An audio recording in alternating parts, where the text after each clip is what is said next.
अगली सुबह ही राजा अपना वेश बदलता है और निकल पड़ता है।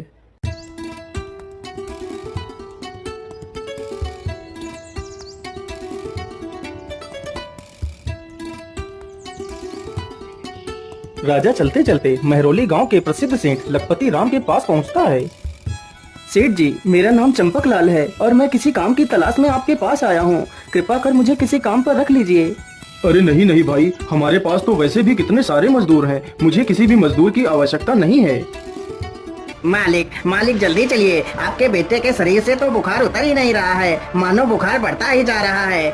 इतना सुनते ही सेठ घर के अंदर चला जाता है तथा पीछे पीछे वह राजा भी सेठ के घर में घुस जाता है। अरे सच में इसका बुखार तो बढ़ता ही जा रहा है। अरे हरिया, तुम जल्दी से जाओ और वैद्य जी को बुलाकर ले आओ। मालिक, मैं वैद्य के पास गया था, लेकिन वैद्य जी घर पर नहीं है, वह कहीं गए हुए हैं मालिक। हे ऊपर वाले, अब क्या होगा? हे भगवान, मेरे बच्चे की सहायता करो। मालिक, यदि आपकी आज्ञा हो तो मैं आपके बेटे को देख सकता हूँ। मालिक, आप जल्दी से कुछ कंजक वृक्ष की पत्तियां मंगवा दीजिए। अरे हरिया, तुम जल्दी से जाओ और कंजक वृक्ष की पत्तियां लेकर आओ। हरिया तुरंत जाता है और पत्तियां लेकर आ जाता है। ये लीजिए मालिक, मैं पत्तियां लेकर आ गया हूँ।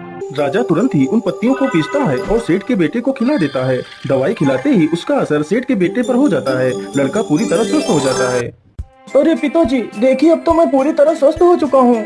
अरे वाह भाई, तुम तो बहुत काबिल आदमी लगते हो। मैं तुम्हें काम पर तो रख सकता हूँ, लेकिन तुम मेरे लिए क्या काम कर सकते हो? मालिक, जो कार्य कोई नहीं कर सकता वह कार्य मैं कर सकता हूँ। अच्छा अच्छा, ठीक है। कल मैं जहाज में माल लाद कर विदेश जाऊंगा, तो तुम भी मेरे साथ ही चलना। ठीक है मालिक, मैं आपके साथ जरूर चलूंगा।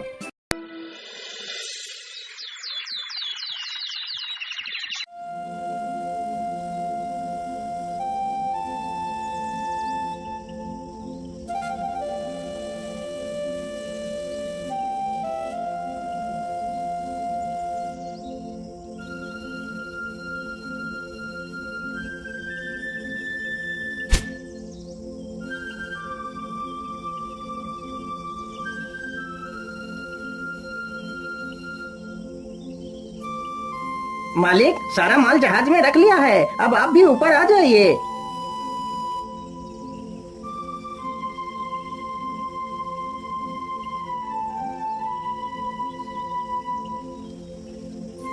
यदि आज यह सारा माल अच्छे दामों पर बिक गया तो मैं अच्छा मुनाफा कमा पाऊंगा। हाँ हाँ मालिक, क्यों नहीं, आज आपका सारा माल अच्छे दामों पर ही बिकेगा। जहाज को चलते चलते काफी समय हो जाता है। अरे, मुझे चलते चलते इतना समय हो गया, लेकिन अभी तक वह बर्फीला पहाड़ आया क्यों नहीं? अब तक तो उसे आ जाना चाहिए था। मालिक, हमें चलते चलते इतना समय हो गया, लेकिन अभी तक वो बर्फीला पहाड़ आया क्यों नहीं? क्या मतलब? अभी तक पहाड़ आया ही नहीं? जबकि पहाड़ तो हमारे चलने के कुछ देर बाद ही आ जाता था। लेकिन इस बार क्या हुआ? अभी तक पहाड़ आया क्यों नहीं? कहीं हम रास्ता तो नहीं भटक गए? हाँ हाँ मालिक, मुझे भी यही लग रहा है कि हम रास्ता भटक गए हैं। अब क्या करें मालिक, हम जहाज को किस तरफ ले चलें? अरे मालिक, उधर देखिए, वहाँ पर कोई टापू है। चलो जहाज को उसी तरफ ले चलते हैं, हो सकता है हमें वहाँ से कुछ मदद मिल जाए। हाँ हाँ भाई, तुम ठीक कहते हो, हमें जहाज को उसी तरफ ले चलना चाहिए। अरे हरिया, जहाज को उस तरफ ले चलो। इतना सुनते ही हरिया तुरंत जहाज को टापू की तरफ मोड़ देता है।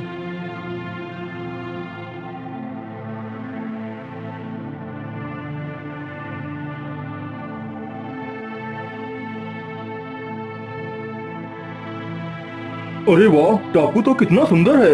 अरे भाई, यहाँ पर आकर तो मुझे जोर जोर से नींद आ रही है। अरे चंपक लाल, तुम जाओ और किसी से पता करो मेवाड़ देश अभी कितनी दूर है और वहाँ जाने के लिए रास्ता कौन सा है। जी मालिक, आप यहीं पर आराम कीजिए, मैं अभी पता लगाकर आता हूँ।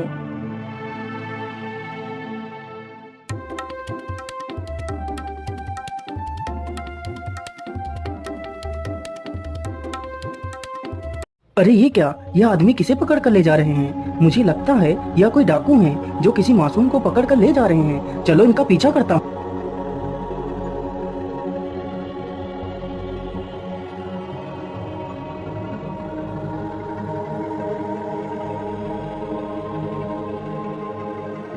अरे ये क्या, ये डाकू तो गुफा के अंदर चले गए। चलो चलो गुफा के अंदर चलता हूँ।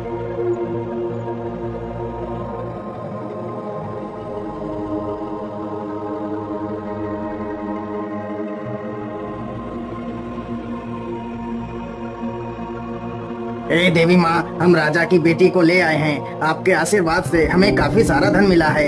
ए देवी माँ, हमारी इस बलि को स्वीकार करें। अरे राम राम राम, यह लोग तो इस मासूम की बलि चढ़ाना चाहते हैं। हे भगवान, अब मैं क्या करूं? मुझे कुछ ना कुछ तो करना ही पड़ेगा। इतना सोचकर राजा तुरंत ही एक चाल चलता है। अरे मेरे प्यारे डाकुओं, मैं तुम्हारी देवी बोल रही हूँ। मैं तुम्हारी भेंट से बहुत प्रसन्न हुई, लेकिन तुम इसे मत मारो। अभी मुझे बलि नहीं चाहिए, मैं इसकी बलि कल ले लूंगी। तुम इसे यहीं पर छोड़कर चले जाओ। अभी कुछ ही देर में मेरे पहरेदार इसे लेने के लिए आते होंगे। यदि उन पहरेदारों ने तुम लोगों को देख लिया तो तुम्हारी जान को खतरा हो सकता है। इसलिए तुम लोग यहाँ से जल्दी से चले जाओ। ठीक है माता जी, हम इसे यहीं पर छोड़कर चले जाते हैं। इतना कहते ही सारे डाकू वहाँ से भाग जाते हैं। मुझे लगता है अब वह सारे डाकू यहाँ से भाग गए हैं। चलो चलो, जल्दी से राजकुमारी को बचाते हैं। राजा तुरंत ही राजकुमारी की सारी रस्सियाँ खोल देता है और राजकुमारी को बचा लेता है। तुम कौन हो सुंदरी, और तुम्हें इन डाकुओं ने कैसे पकड़ लिया था?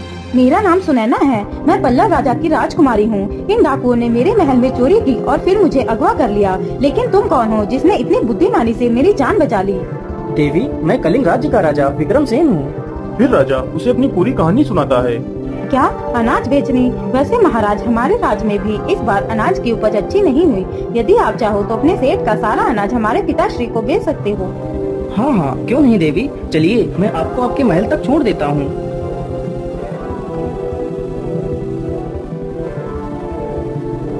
तुम कौन हो बहादुर इंसान जिसने मेरी पुत्री की रक्षा की है?